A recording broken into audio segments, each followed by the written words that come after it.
ሰላም ነው። እንኳን ለገና በዓል በሰላም አደረሳችሁ።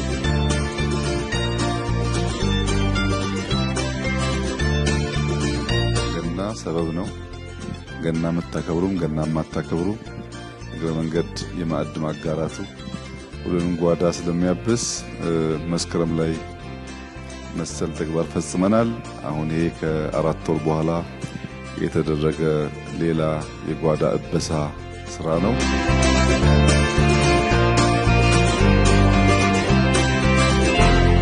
ይሄ ለሰራተኞቻችን አነስተኛ ደሞዝ ላላቸው ለኛ ሰፈር ነዋሪዎችም ጭምር ለምናግዛቸው ልጆች የሚያግዝ ተግባር ስለሆነ አጋጣሚ ካቢኔ አባላት ስብሰባ ነበሩ።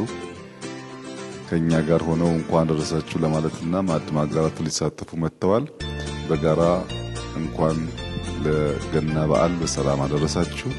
በዓሉ የደስታ የሽታ የሰላም እንዲሆንላችሁ እመኛለሁ።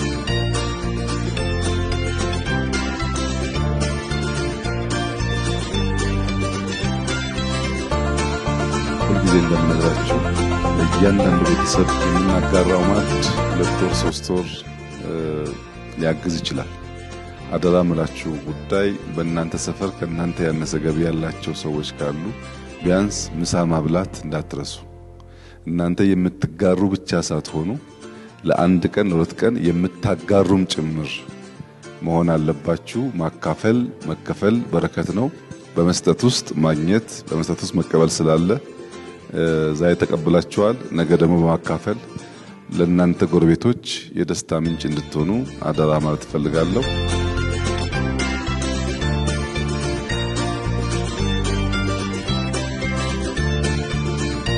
ከውጭ ከምንለምን እርስ በርስ ተጋግዘን በዓላትን ለማሳለፍ ጊዜ ለማሳለፍ ስለሚያግዝ ልማዱ ባህሉ በጣም አስፈላጊ ነው። ማዕድ ማጋራት ግን መቀበል ብቻ ሳይሆን መስጠት ጭምር ስለሆነ አንድ 10 ኪሎ የተቀበለ ቤተሰብ ከዚያ ውስጥ ግማሽ ኪሎ ቢያጋራ ችግር የለውምና ማጋራትም ልማዳችሁ ይሁን ለማለት ነው። መልካም በዓል።